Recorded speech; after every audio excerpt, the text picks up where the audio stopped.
আসসালামু আলাইকুম। Hello everyone, কেমন আছেন সবাই? আশা করি যে যেখান থেকে আমাদের আজকের ব্লগটি দেখছেন সবাই খুব ভালো আছেন।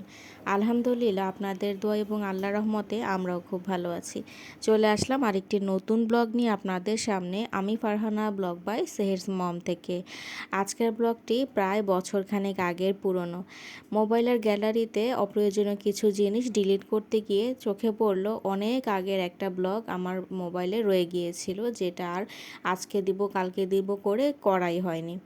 এরপরেও অসংখ্য অনেক ব্লগ তৈরি করেছিলাম, সেগুলো আপলোডও করে ফেলেছি।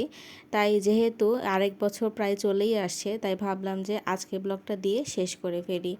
এই দিনটি ছিল আমার মেয়ে যখন প্লে থেকে নার্সারি ক্লাসে উঠেছিল, সেদিনকার ওরিয়েন্টেশন ক্লাস। এবং ওদের ক্লাস বলবো না, শুধু ওদের পুরো স্কুলটা যেহেতু একটু ইয়েলো বেস টাইপের কালার, মানে যে বিল্ডিংটা এবং ওদের যে কোনো ধরনের মনোগ্রাম ডায়েরি এগুলোতে ওদের ইয়েলো কালারটা থাকে, যদিও বা ওদের ড্রেসে ইয়েলোর কোনো কম্বিনেশন নেই। তবে এই স্কুলের সিস্টেম হচ্ছে যখন ওরিয়েন্টেশন ক্লাস হয় তখন সবাইকে ইয়েলো ড্রেস পরে যেতে বলা হয়। এটা অবশ্য কম্পালসারি না, এটা বলে দেওয়া হয় যাদের ড্রেস আছে ইয়েলো কম্বিনেশনের ভিতরে তারা যেন পরে যায়, আর যদি না থাকে তাহলে অন্য কোনো ড্রেস পরলেও কোনো সমস্যা নেই। এটা বলার কারণ হচ্ছে যে সবাইকে যেন দেখতে মোটামুটি সিমিলার লাগে। তো আমিও আমার মেয়েকে নিয়ে গিয়েছিলাম। ওর তেমন একটা ইয়েলো কালারের ড্রেস আমার কেনা হয় না। তো হঠাৎ করে মনে পড়ে গেল যে আমার একটা উইন্টার কালেকশন ছিল জোহাস ড্রিমল্যান্ড পেজের, আমি সেল করেছিলাম। তো ওখান থেকে একটা ড্রেস ছিল এরকম, যেটার সোয়েটারটা ছিল ইয়েলোর মধ্যে। তো এটা 3 পিসেরই একটা সেট ছিল, প্যান্ট সাথে একটা কটনের ফ্রক এবং তার সাথে একটা উপরে সোয়েটার ছিল। তো এটার সাথে ম্যাচ করে পরার জন্য আমি ওকে একটা ইয়েলো কালারের ক্যাপও দিয়েছিলাম। তো দেখলাম যে খারাপ লাগছে না, এটা পরেই যাওয়া যায়। রাত্রেবেলা একটু ট্রায়ালও দিয়েছিলাম, তারপর স্কুলে নিয়ে এসেছি। ওরিয়েন্টেশন ক্লাসটা খুব বেশিক্ষণ হয় না, ক্লাসে দিয়ে আমি আবার একটু কাজে বের হয়েছিলাম। ফিরতে ফিরতেই দেখেছি যে ম্যাম ওদের ছেড়ে দিয়েছে। তো ওখান থেকে নেওয়ার পরে ওরা আবার ফ্রেন্ডরা মিলে কিছুক্ষণ খেলা করবে, এই জন্যই আমরা সবাই মিলে দাঁড়িয়েছিলাম, যে যার বাচ্চাকে খেয়াল রাখছি। ওই দিন অনেকেই এসেছিল, সাধারণত সব গার্ডিয়ানরা তো স্কুলে প্রতিদিন আসে না, আর ওরিয়েন্টেশনে প্রত্যেকটা বাচ্চার সাথেই গার্ডিয়ান আসে।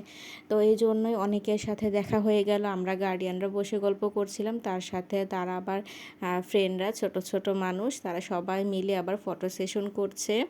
আর স্কুল থেকে সেদিন কিছু গিফটও দেওয়া হয়েছিল, যেমন ফ্লাওয়ার দেওয়া হয়েছিল, চকলেট দেওয়া হয়েছিল, এগুলোই আর কি তারা নিয়ে ছবি তুলছিল।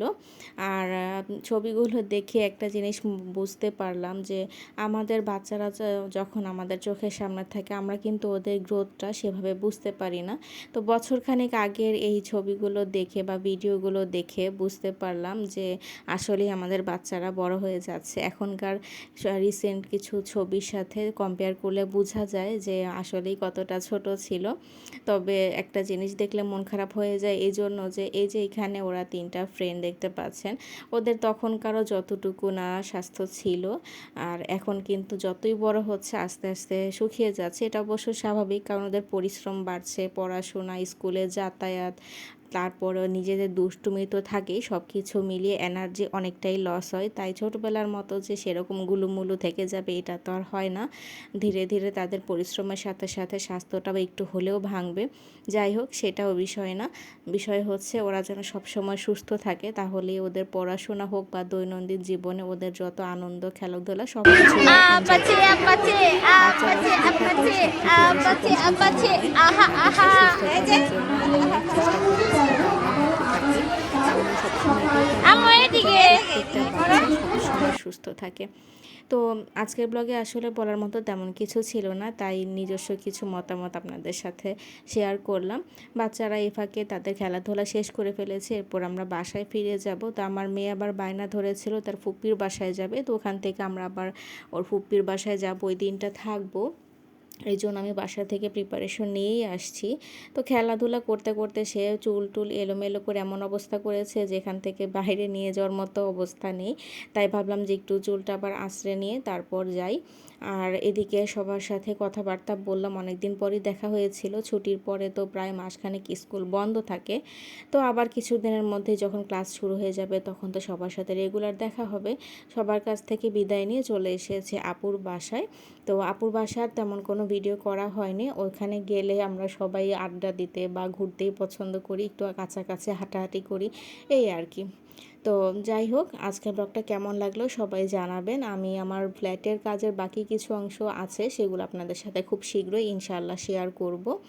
আর আজকের ব্লগটি যাদের ভালো লাগবে তাদের কাছে অনুরোধ থাকবে, যদি আমার চ্যানেলটি সাবস্ক্রাইব করা না থেকে থাকে তাহলে প্লিজ আমার চ্যানেলটি সাবস্ক্রাইব করে দিয়ে আমাদের পাশেই থাকবেন।